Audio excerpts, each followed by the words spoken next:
Today, I'll show you a simple way to unlock your phone's screen lock or password without losing any data. The best part? It's free and easy, even if you're not a tech expert. Just follow these steps, and you'll be able to unlock any phone hassle-free. Let's get started. You can unlock your phone's screen lock or password using a special code.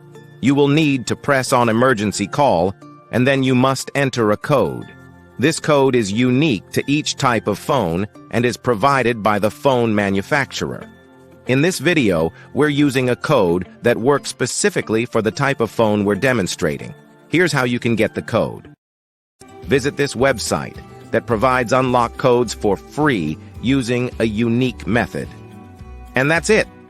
Now you can unlock your phone without losing any data. See you in the next video. Bye.